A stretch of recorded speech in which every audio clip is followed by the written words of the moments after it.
The 15th century was a time of turmoil and change for France. Welcome to Cryptic Mystic Vault, where we explore the enigmatic tales and unsolved puzzles of history. The Hundred Years' War, a grueling conflict with England, had ravaged the land and left deep scars on the nation's psyche. The French monarchy, though finally victorious, emerged weakened and vulnerable. Provinces, eager for autonomy, eyed the crown with suspicion. Powerful nobles, enriched by war and wielding considerable influence, posed a constant challenge to the central authority. Amidst this backdrop of uncertainty, the Duchy of Burgundy rose as a formidable force. No longer content with its traditional role as a vassal state, Burgundy, under the shrewd rule of Philip the Good, harboured ambitions of its own. Philip, a skilled diplomat and a ruthless pragmatist, saw an opportunity to exploit France's fragility. He skillfully navigated the treacherous waters of courtly intrigue, forged alliances, and expanded his domain through strategic marriages and conquests. The growing might of Burgundy did not go unnoticed by the French kings. Charles VII, deeply suspicious of Philip's ambitions, sought to contain Burgundy's influence. His successor, the young and ambitious Louis XI, inherited this rivalry. Louis, known for his cunning and ruthlessness, viewed Burgundy as a direct threat to his vision of a unified and powerful France.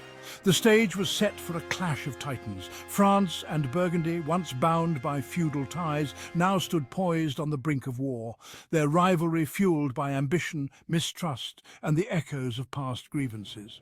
The very future of France hung in the balance. Philip the Good, Duke of Burgundy, was a study in contrasts. He was a patron of the arts, renowned for his lavish court and the exquisite illuminated manuscripts produced by his skilled artisans. Yet, beneath this veneer of refinement lay a shrewd and calculating mind, driven by an insatiable thirst for power. Philip's Burgundy was not a unified state in the traditional sense, but rather a patchwork of territories acquired through inheritance, marriage, and conquest. Stretching from the North Sea to the Swiss Alps, it encompassed prosperous cities like Ghent, Bruges, and Antwerp, vital centres of trade and commerce. This economic might fueled Philip's ambitions, providing him with the resources to maintain a formidable army and challenge the French crown. Philip's ultimate goal remained elusive. Some historians believe he aimed to create an independent kingdom, a new Middle Kingdom to rival France and the Holy Roman Empire. Others argue that he was more pragmatic, seeking to expand his power and influence within the existing feudal structure. Regardless of his ultimate objective, Philip's actions clearly demonstrated his determination to chart an independent course. His growing power and influence alarmed the French court. The Burgundian territories, strategically positioned along the eastern borders of France, posed a constant threat. Moreover, Philip's diplomatic manoeuvring, particularly his alliances with England, France's old enemy, further stoked tensions. The French crown could not afford to ignore this burgeoning power on its doorstep. The rivalry between France and Burgundy, once a simmering tension, threatened to erupt into open conflict. The uneasy peace between France and Burgundy crumbled in the 1460s. A web of grievances and broken treaties set the two powers on a collision course. The spark came in 1465 with the League of the Public Weal. Led by Charles, Count of Charolais, it sought to curb the French monarchy. Philip the Good's tacit support was evident. The rebellion angered Louis XV, who vowed revenge. He accused Philip of instigating the rebellion. Philip's death in 1467 triggered a succession crisis. Charles the Bold inherited his father's domain and conflict with France. The stage was set for a showdown. The small town of Montlhéry, located just south of Paris, might seem an unlikely setting for a clash that would determine the fate of nations. Yet, in July 1465, this unassuming locale became the focal point of a struggle for power that would reverberate across Europe. Montlhéry was no stranger to conflict. Situated on a strategic crossroads commanding vital trade routes and controlling access to the French capital, it had witnessed its share of battles throughout its history. An imposing medieval fortress, perched atop a hill overlooking the surrounding plains, stood as a testament to the town's strategic significance. In the summer of 1465, Montlhéry found itself at the heart of a storm. The League of the Public Weal, its ranks swollen with Burgundian troops and disgruntled French nobles, advanced towards Paris, their objective to challenge the young king, Louis XIV. Louis, determined to crush the rebellion and assert his authority, marched south from his capital to confront his enemies. The plains surrounding Montlhéry, typically abuzz with the activity of farmers and merchants, transformed into a vast encampment. Thousands of soldiers, their armour glinting under the summer sun, prepared for battle. The air hummed with tension, the anticipation of a clash that would decide the fate of France palpable. The stakes could not have been higher.